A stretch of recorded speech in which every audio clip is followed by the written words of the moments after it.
Assalamualaikum teman-teman. Hari ini kita akan membuat sambal bawang. Kalau kalian makan pakai sambal ini, meskipun pakai sedikit sambal, pasti habis nasi banyak. Ini tuh rasanya pedes, pokoknya nampol banget. Bawangnya juga berasa banget, dan ini pedesnya itu masih bisa dinikmati ya teman-teman. Pedes yang nikmat, bukan yang pedes bikin sakit kepala, bukan. Langsung aja yuk cara buatnya. Bahan-bahannya 75 gram cabai rawit setan, 25 gram cabai keriting, kemudian 100 gram bawang merah dan 4 siung bawang putih.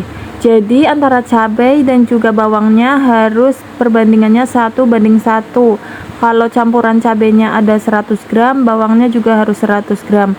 Bumbu tambahannya di sini hanya setengah sendok teh garam, 1 sendok teh gula pasir, dan juga 1 sendok teh kaldu bubuk. Pertama aku mau potekin dulu gagang cabenya. Nah ini udah aku potekin, udah aku cuci bersih juga. Bawang putihnya jangan dikupas ya kulitnya ya. Sekarang aku mau blender dulu, aku mau chopper. Bawang putih jangan ikut di blender atau di chopper ya, cukup digeprek aja nanti. Yang kita blender sekarang ada cabai dan juga bawangnya aja. Kita blender jangan terlalu halus, jadi seperti diulek ya teman-teman. Kalau pakai ulekan pun uleknya jangan terlalu halus, masih bertekstur seperti itu ya. Nah seperti ini teman-teman kira-kira. Kalau udah, sekarang kita panaskan sekitar 130 ml minyak goreng yang masih baru ya, jangan bekas. Lalu kita masukkan bawang putih yang sudah digeprek-geprek ya teman-teman. Kita goreng seperti ini sampai wangi bawang putihnya keluar, dan juga bawang putihnya itu warnanya sudah berubah menjadi kecoklatan. Jangan sampai bawang putihnya gosong ya teman-teman, cukup sampai kering aja. Nah kalau udah kering seperti ini, kita angkat bawang putihnya. Lalu kita masukkan cabai dan bawang yang sudah kita haluskan tadi.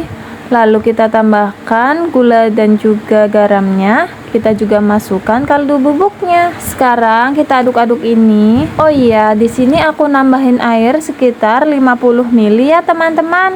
Sekarang kita masak ini sambil diaduk-aduk terus sampai airnya surut dan tidak ada bau langu dari cabenya. Sambal ini rasanya pedas nikmat ya teman-teman. Tapi kalau kalian tipe orang yang suka pedas banget, kalian bisa ganti cabai keritingnya, bisa diganti dengan cabai rawit semua ya teman-teman. Aku yakin itu rasanya lebih pedas. Tapi buat aku campuran segini tuh paling pas ya teman-teman.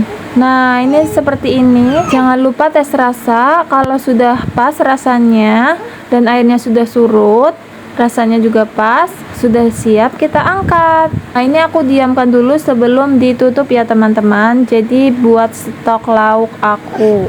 Nih sambalnya menggoda banget guys. Kalau udah dingin sudah bisa kita tutup. Nah ini aku mau makan dulu pakai ayam goreng sama lalapan timun. Asli pakai sambal ini tuh bikin makan nambah terus. Nggak cocok deh kalau buat kalian yang lagi pengen diet bikin sambal ini.